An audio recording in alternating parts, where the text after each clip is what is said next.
It was April 14th, 2014, 10 o'clock in the evening.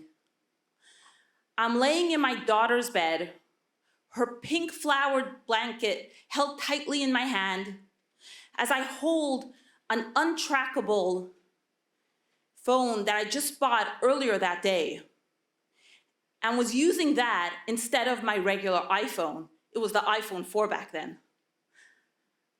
I had gone out earlier that day telling my then husband that I was shopping for Passover, but in fact, I was putting together the first step of my plan. I was shopping for some kosher food, a stroller, and clothing for the kids so that I should be able to leave quietly. As I lay there, grasping tightly, I tried to fall asleep, but sleep eluded me that night. It's 11:13 already, and I hear my husband's footsteps as he closes the large dark doors of his study and starts walking up the steps, one step at a time, until finally I hear the door to his bedroom closing. I quickly pick up my phone, text my friend, and say, let's change the time to 3:15. He went to sleep a little early. I just want to be on the safe side. And I lay back in a fitful sleep, looking at my watch almost every hour, checking the time, until finally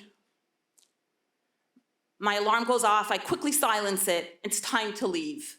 I text my friend and say, I'm almost on my way. And she says, I'm in the driveway. I'm waiting for you. I start to put together all the steps of my plan. I quickly go and take the 3 children, the ones I know will definitely come with me. I take them downstairs, bring them down, put them in the car, and then go back for the remaining 2. My son that's 9, he starts to cry. He just wants to sleep. And I tell him, we're just going away for the holidays. That was the plan. Come. And in the middle of his sleep, he just is so restless. So I leave him for a minute and I run back to the back bedroom to my 13-year-old son. And he doesn't want to look into my eyes. And he says, no, I can't. I need to stay. I need to be here. I need to stay with my father for the holiday. I'm not coming.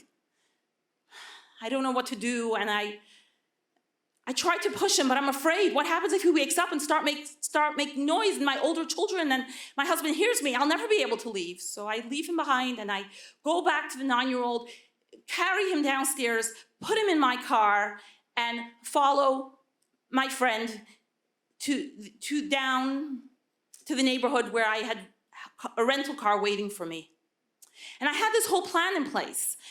I knew I would be arriving to my brother, but that would only be the following evening because Passover only started 6 the following evening. And I was too scared to come too early because though I still belonged to my family, there was a part of me that was doing something that was not allowed. I was stepping away, I was leaving, and I didn't know if I can trust him or not. So I had made a decision that I would stay on the road for most of the day. I'd rent a motel, and then a couple of minutes before the holiday, I'd arrive at his house.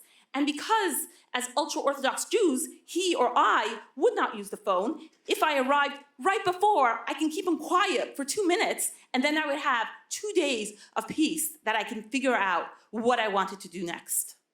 You know, sometimes I think back to that night when I decided to leave, and I decided to make that choice, and I think back how easy it would have been for me to just forget it, text my friend and say, whatever, it's not happening. I would have just continued on. I would have woken up the next morning as if everything was normal, sat next to my husband silently, for the Passover Seder and just let it all go.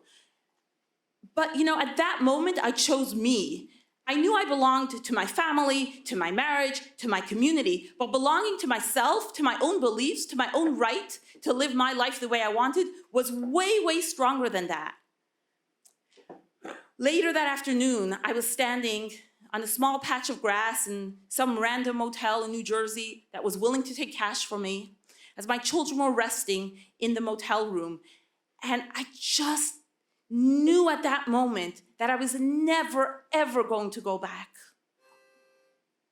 Nothing was going to make me go back. I just knew with such a deep knowing. The last almost 8 years have been more joyful than I could have imagined, but also